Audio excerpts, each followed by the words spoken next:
Hello dear students, today again I am here with another topic of the human heart. We have started the topic in our last video and little bit we have just completed our first part, that is the right atrium and right ventricle. So today we are going to study the left atrium and left ventricle part. So let us have a look of the diagram. So we have seen that this is the outer membrane called as pericardium. Now this structure of human heart has the totally 4 chamber: right auricle or right atrium. This is the right auricle and right atrium. This is the left auricle or left atrium. This is the right ventricle and this is the left ventricle. So these are the 4 chambers of our heart. Now we have seen that superior vena cava collect the blood and pour into right atrium. Inferior vena cava collect the blood from the lower part of the body, pour into right atrium, and so coronary sinus collect the blood from the heart itself, deoxygenated blood, and pour it into the right atrium. This complete deoxygenated blood will enter into the right ventricle when the tricuspid wall gets open. When it is completely filled, then this semilunar wall gets open and blood enter into the pulmonary artery.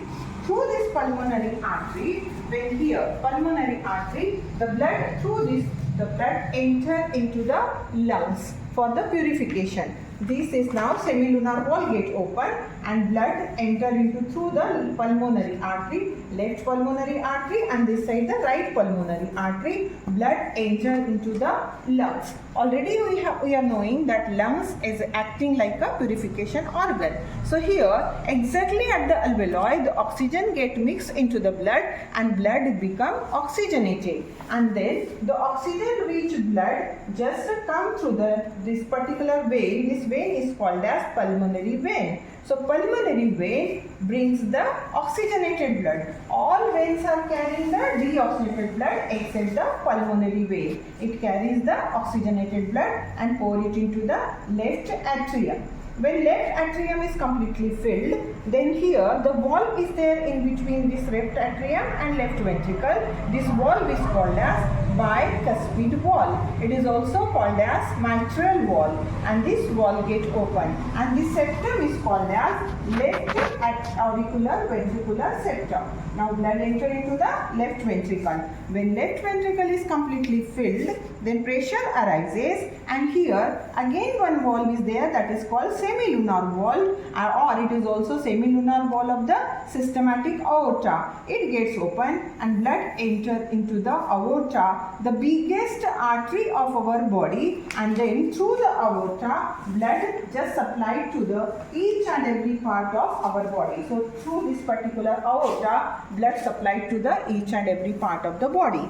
So this is our human heart, which is divided into 4 parts, 4 chamber. First is the right auricle or right atrium, left auricle, left atrium, right ventricle and left ventricle. In this first part, this is the first part, right atrium and right ventricle. It completes the blood, deoxygenated blood, and here the blood is there, that is the oxygenated blood. Now this circulation twice, this particular cycle has been completed. 2 times blood comes out of the body, in the heart. For example, first time from the pulmonary artery blood goes to the lungs.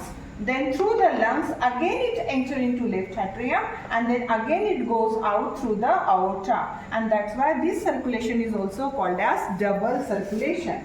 And that's why 4 valves are there: tricuspid wall in between this is the tricuspid wall in between the right atrium and right ventricle. This is the semilunar wall between the right ventricle and the pulmonary artery. This is the bicuspid wall. This is the 2 flap structure, which is also called as mitral wall, and it is between the left atrium and left ventricle.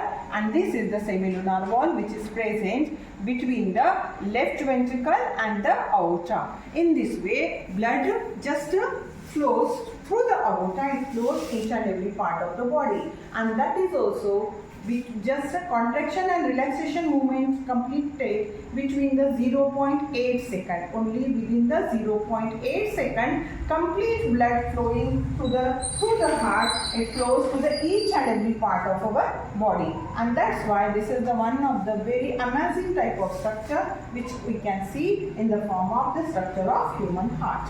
Thank you.